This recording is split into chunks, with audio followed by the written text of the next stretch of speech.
Brought to you by Sensodyne K.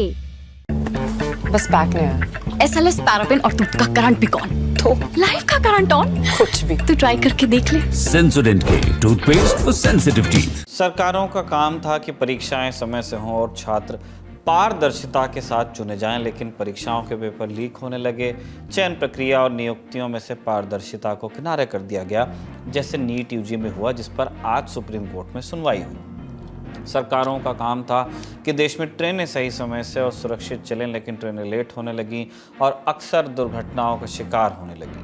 इन दुर्घटनाओं में जान माल की हानि हुई, जैसे आज ही यूपी के गोंडा में हुआ, जहां चंडीगढ़ से असम के डिब्रूगढ़ जा रही डिब्रूगढ़ एक्सप्रेस के 10 डिब्बे पटरी से उतर गए और 4 लोगों की मृत्यु हो गई। सरकारों का काम यह भी था कि देश में सांप्रदायिक सौहार्द बना रहे, कानून व्यवस्था चाक चौबंद रहे, लेकिन सरकारों ने इस पर ध्यान देने की बजाय दुकानों की प्रोफाइलिंग शुरू कर दी। प्रोफाइलिंग ऐसी कि देखने वाले को पता चलता रहे कि ठेले पर आम बेचने वाले का नाम आरिफ है कि आदर्श है, और इन ठेलों के मालिक के मजहब से ये निष्कर्ष निकाला जा सके कि इनके यहाँ से सामान खरीदना है या नहीं, जैसा उत्तर प्रदेश के मुजफ्फरनगर में हुआ। आज ऐसी तस्वीरें आई जिन्हें देखकर लोकतंत्र की दुहाई देने वाली सरकारों का सिर शर्म से झुक जाना चाहिए।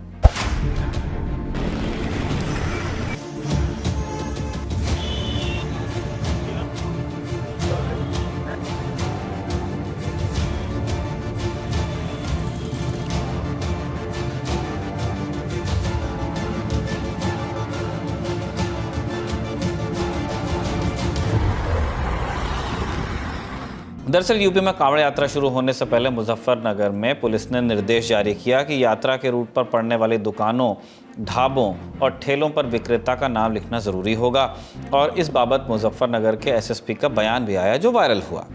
देखिए, कांवड़ की तैयारियां शुरू हो गई हैं और हमारे जनपद में लगभग 240 किलोमीटर का कांवड़ मार्ग है। इसमें जितने भी खान पान के दुकानें हैं, चाहे वो होटल, ढाबे, ठेले, जहां से भी कांवड़िए अपनी खाद्य सामग्री खरीद सकते हैं, उन सबको ये निर्देशित किया गया है कि अपने प्रोप्राइटर के या काम करने वालों के नाम ज़रूर डिस्प्ले करें। ये इसलिए ज़रूरी है ताकि किसी प्रकार का कोई कन्फ्यूजन किसी भी कांवड़िए के अंदर ना रहे और ऐसी स्थिति ना उत्पन्न हो कि कहीं कोई आरोप प्रत्यारोप हो और बाद में कानून व्यवस्था की स्थिति उत्पन्न हो। इसलिए ऐसा निर्देश दिया गया है और सब इसको अपनी स्वेच्छा से इसका पालन कर रहे हैं। आपने सुना, एसएसपी तर्क दे रहे थे कि इस बेढब से आदेश का पालन सब अपने मन से कर रहे थे ताकि पुलिस को कानून व्यवस्था बनाने में कोई दिक्कत न हो। सब अपने मन से कर रहे थे तो आपको आदेश देना क्यों पड़ा? लेकिन इस आदेश की आलोचना तो हुई और शुरुआत की लेखक जावेद अख्तर ने। उन्होंने एक्स पर लिखा, ऐसा नाज़ी जर्मनी के समय होता था जब वो किसी खास शॉप या घर पर निशान लगाते थे। फिर राजनीतिक हलकों से भी विरोध आया। लोकसभा सांसद और AIMIM के प्रमुख असदुद्दीन ओवैसी ने लिखा, इसे दक्षिण अफ्रीका में अपार्थाइड या हिटलर की जर्मनी में इसका नाम यूडन बायकॉट था, यूडन बायकॉट। और तृणमूल कांग्रेस सांसद महुआ मोइत्रा ने लिखा, आगे क्या मुसलमान अपनी पहचान के लिए अपनी स्लीव पर स्टार ऑफ डेविड का निशान भी पहनेंगे? अगली बार जब कांवड़ियों या उनके परिवारों को डॉक्टर या खून की आवश्यकता हो तो उनके इलाज के लिए दूसरे कांवड़ियों को ही ढूंढिएगा। ये आदेश असंवैधानिक है। फिर यूपी पुलिस ने बचाव शुरू किया और आदेश का बचाव करने फ्रंट पर आए सहारनपुर रेंज के DIG अजय कुमार साहनी। कहा कि पहले कई बार रेट और धर्म को लेकर कांवड़ियों में लड़ाई हुई है, जिसे देखते हुए ये फैसला लिया गया। जैसा कि पूर्व में ये मामले सामने आए हैं कि कांवड़ में जो कांवड़िए आते हैं, कई जगह रेट लिस्ट को लेकर होटल और ढाबों पे विवाद हुआ खाने वाली चीज़ों को लेकर। इसके अलावा कुछ मुद्दे ये उठते रहे कि कोई नॉनवेज किसी दुकान पे है या कोई अन्य धर्म का, कोई अन्य संप्रदाय का व्यक्ति किसी अन्य नाम से कोई होटल ढाबा खोला हुआ है, जिसको लेकर आपस में हमेशा दिक्कतें आती रही हैं। उसको देखते हुए निर्णय लिया गया था कि जो भी दुकान है, होटल है, ढाबे हैं, इस सब पे उसका जो प्रोप्राइटर हो, जो उसका मालिक हो, उसका नाम बड़े बड़े अक्षरों में साफ सुथरा इंगित हो, दुकानों पे रेट लिस्ट लगाई गई हो, साथ ही वहां जो कार्य करते हो कर्मी, उनका नाम इंगित हो, ताकि किसी प्रकार की कोई समस्या ना उत्पन्न हो। लेकिन कथित रेट और धर्म की लड़ाई बस इतनी ही होती तो क्या बात थी?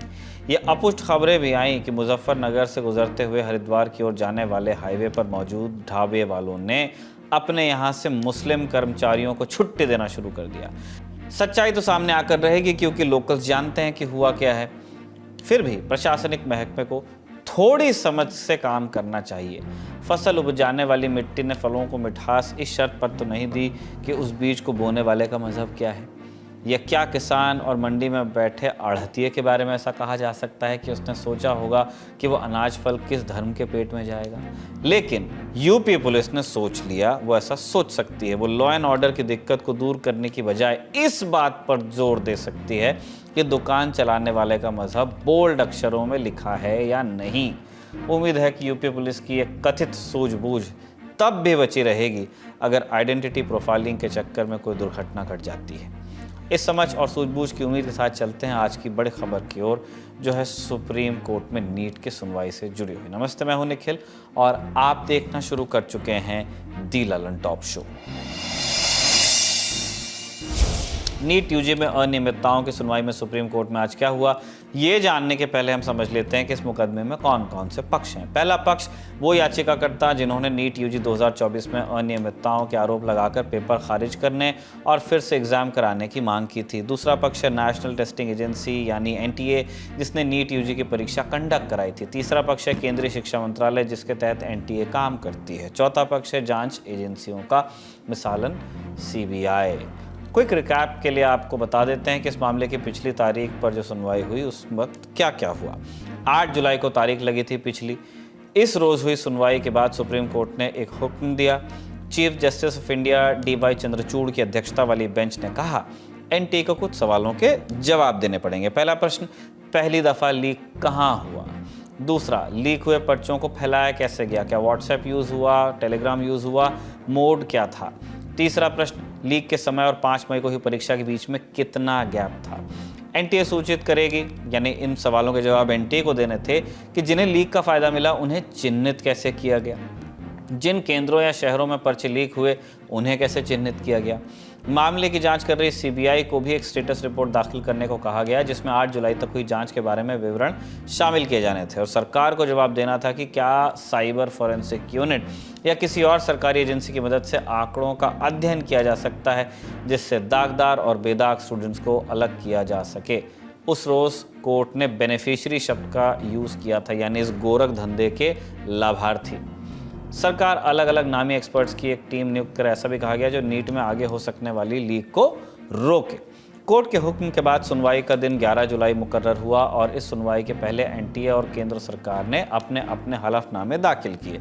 NTA ने कहा, NTA को गोधरा और पटना के कुछ एग्जाम सेंटर्स पर गड़बड़ी के बारे में पता चला।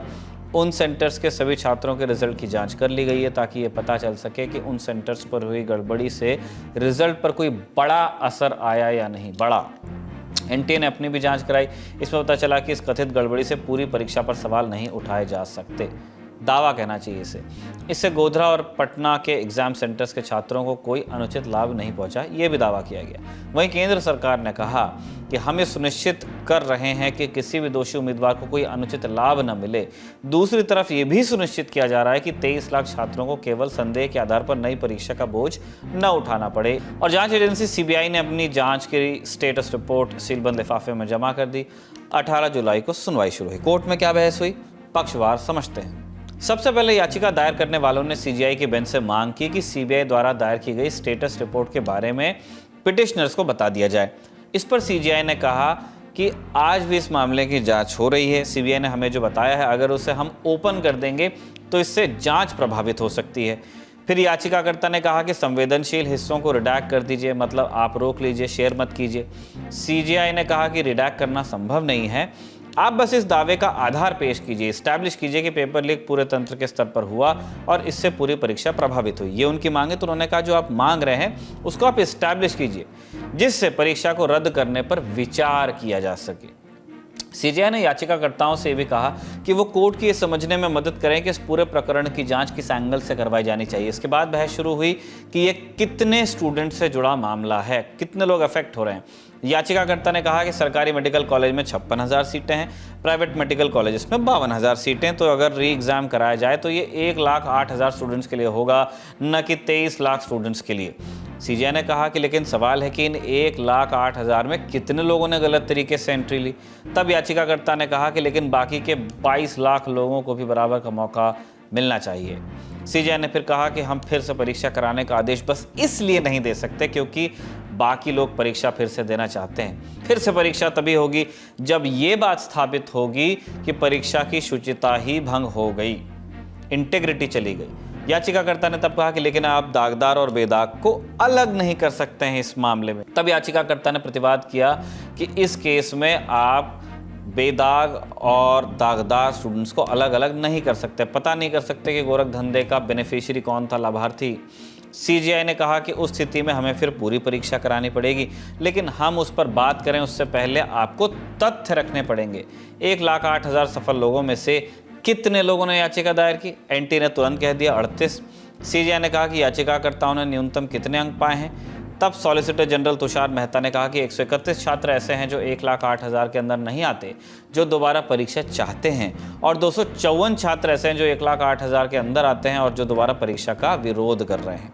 याचिकाकर्ता ने कहा कि इसका जवाब देना मुश्किल होगा क्योंकि एनटीए ने, ध्यान से सुनिए, एनटीए ने पूरा नतीजा ही घोषित नहीं किया है और हमारे पास पूरा नतीजा नहीं, तो हमारे पास इन आंकड़ों का अध्ययन भी नहीं है। अब आगे बढ़ने के पहले आपको एक बात बताते हैं कि 10 जुलाई के दिन आईआईटी मद्रास ने भी एक रिपोर्ट सुप्रीम कोर्ट में फाइल की। इस रिपोर्ट में नीट यूजी के नतीजों के आंकड़ों का अध्ययन था। यह अध्ययन सुप्रीम कोर्ट के उस आदेश के बाद किया गया जिसमें कहा गया कि केंद्र सरकार किसी संस्थान से इन आंकड़ों की जांच कराए जिससे किसी गड़बड़ी का पता लग जाए। कोर्ट में इस पर भी बहस हुई। याचिकाकर्ताओं ने कहा कि आईआईटी मद्रास के एक निदेशक एनटीए की गवर्निंग बॉडी के सदस्य हैं। आईआईटी मद्रास ने 23 लाख लोगों के आंकड़ों का अध्ययन किया, जिससे अगर 10 या 20 हज़ार लोगों ने गड़बड़ की है तो कोई गड़बड़ समझ में आ नहीं पाएगी मैग्नीट्यूड में। आईआईटी मद्रास को अपनी स्टडी 23 लाख के आधार पर नहीं बल्कि 1,08,000 के आधार पर करनी चाहिए थी। 1,08,000 पर स्टडी करने से कोई गड़बड़ी पकड़ में आती, उसका मैग्नीट्यूड दिखता। आईआईटी मद्रास की रिपोर्ट पर भरोसा नहीं किया जा सकता। याचिकाकर्ताओं की इन दलीलों पर बहस और तीखी हो गई। सरकार और एनटीए ने प्रतिवाद किया। तुषार मेहता बोलते हैं कि तथ्यात्मक रूप से ये बातें गलत है जो याचिकाकर्ता ने कहे। हर साल होने वाली जेईई का इम्तिहान जो भी आईआईटी करवाती है उसके चेयरमैन उस साल एनटीए के एक्स ऑफिशियो मेंबर बन जाते हैं, लेकिन जिस निदेशक ने नीट पर रिपोर्ट बनाई है वो सदस्य नहीं है। इसके बाद एनटीए ने कहा कि एनटीए की गवर्निंग बॉडी का परीक्षा कराने में कोई रोल नहीं होता। सीजीआई ने फिर पूछा कि तो क्या इस बार आईआईटी मद्रास के निदेशक एनटीए की गवर्निंग बॉडी में थे? एसजी ने कहा कि थे, लेकिन उन्होंने मीटिंग्स में भाग लेने के लिए किसी और को नियुक्त किया था। यहाँ पर किसी तरह का पक्षपात नहीं किया जा रहा है, सवाल नहीं उठता। अब सीजीआई ने आदेश दिया कि नीट पर आईआईटी मद्रास की रिपोर्ट देखी जाए। रिपोर्ट में क्या सामने आया? रिपोर्ट में कहा गया कि परीक्षा के नतीजों को देखकर यह निष्कर्ष नहीं निकाला जा सकता कि बड़े स्तर पर गड़बड़ हुई है या किसी खास शहर या किसी खास परीक्षा केंद्र के स्टूडेंट्स को लाभ मिल गया। आपको ध्यान होगा कि पिछली सुनवाई में याचिकाकर्ताओं और सीजीआई ने सवाल उठाए थे कि हर साल इक्का दुक्का लोग ही नीट में फुल मार्क्स पाते थे, लेकिन इस बार 67 लोग कैसे? इस पर आईआईटी मद्रास ने अपनी रिपोर्ट में कहा कि स्टूडेंट्स के नंबर में बढ़त देखी गई है और बढ़त लगभग हर शहर में देखी गई। आईआईटी ने यह भी कहा कि सिलेबस में 25% की कमी करने की वजह से ऐसा संभव हुआ होगा। अब आईआईटी मद्रास के नतीजों पर बहस होने लगी। याचिकाकर्ता ने तब जवाब दिया कि ये अंकों में तेजी से हुई वृद्धि के लिए 2 कारण बता रहे हैं, यानी एनटीए, सरकार, आईआईटी। एक पाठ्यक्रम में कमी और दूसरा उम्मीदवारों की संख्या में बेतहाशा वृद्धि, लेकिन उन्होंने पूरी जानकारी नहीं दी। पाठ्यक्रम में कमी और वृद्धि दोनों हुई है। एनटीए सिलेबस में बढ़ोतरी की बात नहीं कर रही है। हम बढ़ा हुआ पाठ्यक्रम दिखा सकते हैं, याचिकाकर्ताओं ने दावा किया। याचिकाकर्ताओं ने यह भी कहा कि एनटीए का कहना है कि टॉपर्स अलग अलग शहरों से है, लेकिन जो डेटा देते हैं वो सिर्फ 17 छात्रों का है। वो क्यों पीछे हट रहे हैं? अगर उन्होंने टॉप 100 की लिस्ट दी है तो उन्हें सिर्फ 17 नहीं बल्कि टॉप 100 के बारे में बताना चाहिए। सीजीआई के हुक्म के बाद एनटीए ने 100 टॉपर्स की लिस्ट दी। सीजीआई ने लिस्ट देखकर कहा कि 100 टॉपर्स में से आंध्र प्रदेश से 7, बिहार से 7, गुजरात से 7, हरियाणा से 4, दिल्ली से 3, कर्नाटक से 6, केरल से 5, महाराष्ट्र से 5, तमिलनाडु से 8, उत्तर प्रदेश से 6, पश्चिम बंगाल से 5, ऐसे वो पढ़ते गए। इससे लगता है कि 100 टॉपर्स देश के 12 राज्यों और 1 केंद्र शासित प्रदेश से आए। इसके बाद बहस शुरू हुई जो सेंटर चेंज करने को लेकर थी। दरअसल जब नीट का रजिस्ट्रेशन हो रहा था तो एक प्रत्याशी ने राजस्थान हाईकोर्ट में याचिका लगाई कि उसे परीक्षा का शहर बदलने का मौका दिया जाए। राजस्थान हाईकोर्ट ने अभ्यर्थी को अनुमति दी और एनटीए ने 9 से 10 अप्रैल का एक दिन मुकर्रर किया कि उस वक्त अभ्यर्थी अपना परीक्षा का शहर बदल सकें। लेकिन इस समय एक अजीब बात हुई। आरोपों के मुताबिक इस समय एक अभ्यर्थी ने परीक्षा का शहर तो बदला ही, 15,000 और लोगों ने शहर बदलने का आवेदन कर डाला। आज अदालत की सुनवाई में यह बात भी उठी। सीजीआई ने क्या कहा उस पर आने से पहले कोर्ट रिपोर्टर्स से समझते हैं कि मसला क्या है। ये सेंटर चेंज करने को लेकर कोर्ट ने पूछा कि आखिर सेंटर चेंज क्या छात्र जब ऑनलाइन पर्चा भरता है, फॉर्म भरता है, तो वो सेंटर सेलेक्ट करता है या फिर वो शहर सेलेक्ट करता है। इस पर एनटीए की तरफ से कहा गया कि कोई भी छात्र तीन शहर सेलेक्ट करता है और सेंटर सेलेक्ट करने का अधिकार उसे नहीं है। एनटीए जब उनका हॉल टिकट जारी करता है यानी एडमिट कार्ड जारी करता है तो उसमें 2 या 3 दिन पहले वो सेंटर सेलेक्ट होते हैं और ये पूरा अधिकार एनटीए का होता है। न छात्र को न किसी को भी पता नहीं होता कि किसका सेंटर कहाँ होगा। हालांकि वो 3 शहरों में कौन से शहर में होगा, उस शहर में कौन सा सेंटर होगा, ये सारी चीजें एडमिट कार्ड के जरिए ही पता चलती हैं। और 3 दिन का समय इसलिए होता है ताकि वहां तक छात्र पहुंच सकें। इसको लेकर भी सवाल उठाए गए कि बिहार के, उड़ीसा के, झारखंड के छात्र गोधरा के एक पर्टिकुलर स्कूल में क्यों गए और वहीं जाकर उन्होंने एग्जाम क्यों दिया। इस बीच वहां पर एक और मसला उठा हरियाणा के बहादुरगढ़ का, उसमें भी सवाल उठाए गए कि वहां भी ब्रीच ऑफ सिक्योरिटी हुआ है, वहां भी पेपर लीक होने की बात कही जा रही है। लेकिन सरकार ने, एनटीए ने उसे सिरे से खारिज करते हुए कहा कि बिहार के हजारीबाग में जरूर ये ब्रीच हुआ है, सिक्योरिटी ब्रीच हुआ है। लेकिन कोर्ट ने इस पर यह सवाल पूछा कि याचिकाकर्ताओं से सवाल पूछा कि आखिर ये कैसे हो सकता है कि 7:30 बजे क्वेश्चन पेपर निकलते हैं, 8:20 पर यह कहा जा रहा है कि पेपर लीक हुआ और सॉल्वर गैंग ने उसे सॉल्व भी कर दिया। तो 45 मिनट में छात्रों को सवालों के जवाब सॉल्व करके और उनको जवाब रटा भी दिए गए।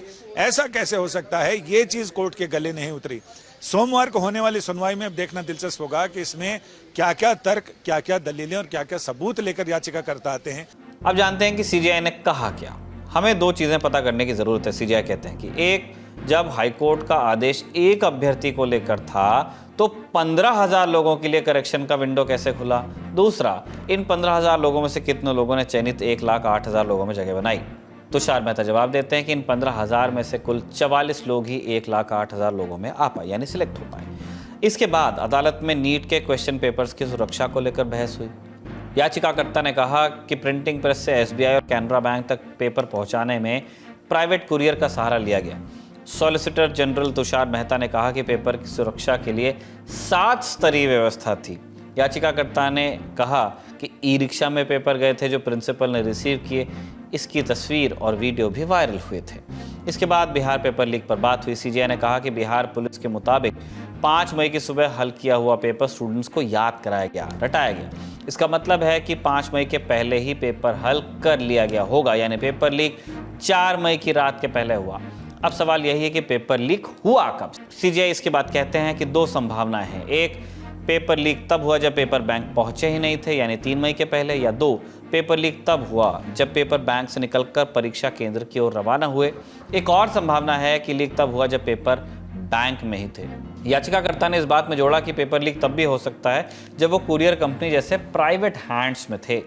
इसके अलावा सुनवाई में क्या हुआ, हमने पूछा कोर्ट रिपोर्टर्स से। की प्रमुख बातों में अगर हम बात करें तो सॉलिसिटर जनरल एनटीए की तरफ से लगातार ये कहते गए कि कोई लीकेज नहीं हुआ है, क्वेश्चन पेपर लीक नहीं हुआ। सिक्योरिटी ब्रीच जरूर हुई है, लेकिन वो हजारीबाग में हुई है। हजारीबाग के तार पटना से जुड़े हुए हैं। लेकिन चीफ जस्टिस यही जानना चाह रहे थे कि उसके मामले के तह में जाना कि आखिर कितने लोगों को इसका लाभ हुआ है। सरकार की तरफ से, एनटीए की तरफ से कहा गया कि जहां जहां सिक्योरिटी ब्रीच हुई है उससे लगभग 150 से 200 लोगों को इसका फायदा हुआ होगा, लेकिन वो बहुत मामूली है। कोर्ट ने पूछा, इसके अलावा एक और बात थी कि आपने विंडो 2 दिनों के लिए क्यों खोला जब एक छात्र का मामला था, 15,000 छात्रों को एंट्री दी। इस पर भी ये कहा गया कि चूंकि संख्या ज्यादा थी इसलिए हमने 2 दिन विंडो खोला रजिस्ट्रेशन के लिए, और उसमें से 14,000 से ज्यादा छात्र नाकाम हुए। उसमें से कुछ चंद छात्र ही क्वालिफाई कर पाए हैं इसमें। और इसके साथ ही अब कोर्ट ने यह साफ कर दिया है कि सोमवार को अगली सुनवाई होगी। सोमवार की सुनवाई निर्णायक होगी, यानी लंच तक हो सकता है कि सुनवाई पूरी हो जाए और इसको ऑर्डर रिजर्व कर लिया जाए। शनिवार दोपहर 12 बजे तक कोर्ट ने बिहार पुलिस को, बिहार की इकोनॉमिक ऑफेंस यूनिट को, ईओयू को अपनी जांच रिपोर्ट कोर्ट को सौंपने को बोला है। और इसके साथ ही कोर्ट ने यह भी कहा है कि एनटीए जिन केंद्रों पर सिक्योरिटी ब्रीच की या लीकेज की बातें हो रही हैं, वहां कितने छात्रों ने इम्तिहान दिया, कितने छात्र पास हुए, उन्हें कितना नंबर मिला, इन तमाम चीजों का डेटा शनिवार 12 बजे तक दाखिल करने को कहा है। और सोमवार को जब सुनवाई होगी तो न केवल ये डाटा होगा बल्कि बिहार पुलिस और बिहार ईओयू की रिपोर्ट भी साथ में होगी। इसी बीच कोर्ट को सीबीआई के जो सीलबंद रिपोर्ट है, स्टेटस रिपोर्ट है, उससे भी बहुत सारी जानकारी मिल जाएगी। आज की सुनवाई के बाद सीजीआई ने हुक्म पास किया, शनिवार दोपहर 12 बजे तक एनटीए परीक्षा का पूरा नतीजा अपलोड करें। यहाँ कॉम्प्रिहेंसिव रिजल्ट की बात हो रही है। नतीजों में ध्यान रखा जाए जारी करने में कि किसी स्टूडेंट की पहचान न जाहिर हो। ये नतीजे केंद्रवार होंगे और अभ्यर्थियों को संपूर्ण अंक छापे जाएंगे। इस मामले की अगली सुनवाई सोमवार 22 जुलाई को सुबह 10:30 बजे होगी ताकि दोपहर तक बहस खत्म की जा सके। आज जब सोमवार को इस मामले की सुनवाई होगी तब भी ललन टॉप आप तक जरूर लेकर आएगा डिटेल्स। आज बड़ी खबर में बात यहीं तक, अब सुर्खियों की ओर चलते हैं। पहली सुर्खी गोंडा रेल हादसे से जुड़ी हुई है। उत्तर प्रदेश के गोंडा में एक बड़ा रेल हादसा हुआ। यहाँ गोरखपुर से होते हुए चंडीगढ़ से असम जा रही चंडीगढ़ डिब्रूगढ़ एक्सप्रेस के करीब 10 डब्बे पटरी से उतर गए। इस हादसे में कम से कम 4 यात्रियों की मृत्यु की खबर है, कई लोग घायल हैं। हादसे की खबर मिलते ही रेलवे के कई उच्च अधिकारी मौके पर पहुंच गए। रेस्क्यू ऑपरेशन जारी है। उत्तर प्रदेश के मुख्यमंत्री योगी आदित्यनाथ ने इस घटना का संज्ञान लिया है और जो जिला प्रशासन है संबंधित जिले के और आसपास के जिलों को उनको अलर्ट रहने को कहा है। रही बात रेस्क्यू की, तो डिब्बे में फंसे यात्रियों को बाहर निकाला जा रहा है। हादसे को लेकर रेलवे ने कुछ हेल्पलाइन नंबर्स भी जारी किए हैं जिन्हें आप स्क्रीन पर देख सकते हैं। रेलवे अधिकारियों के अलावा पुलिस प्रशासन की टीम भी मौके पर है। मेडिकल टीम्स को भी बुलाया गया है। हादसे के बाद इस रूट पर चलने वाली ट्रेन का आना जाना बाधित है। एसडीआरएफ की टीम भी मौके पर पहुंच गई है। सूत्रों ने वैसे दावा किया है कि लोको पायलट ने हादसे से पहले धमाके की आवाज़ सुनी और रेलवे साजिश के एंगल की भी जांच कर सकता है। ये सूत्रों का दावा है। अगली सुर्खी ट्रेनी आईएएस पूजा खेड़कर की मां मनोरमा खेड़कर से जुड़ी हुई है। मनोरमा जी को पुलिस ने गिरफ्तार कर लिया है। पुणे ग्रामीण पुलिस ने रायगढ़ में उन्हें हिरासत में लिया और रायगढ़ के पास महाड़ में एक होम स्टे में ठहरी हुई थी। इंडिया टुडे से जुड़े ओमकार बाबले की रिपोर्ट के मुताबिक मनोरमा खेड़कर के खिलाफ जमीन विवाद में मामला दर्ज किया गया है। उनका एक वीडियो वायरल हुआ था जिस वीडियो में उनके हाथ में कुछ दिख रहा था जिसे लोगों ने कहा कि तमंचा है और ये भी कहा कि वो धमका रही थी इससे। वीडियो के वायरल होने के बाद पुलिस ने मनोरमा और उनके पति दिलीप खेड़कर के साथ 7 लोगों के खिलाफ मामला दर्ज किया। आज का ललन टॉप शो यहीं तक। अपने और अपने को ख्याल रखिए। अगले एपिसोड में आपसे मुलाकात होगी। ऐसी कामना के साथ विदा लेते हैं। शुक्रिया। शुभ रात्रि।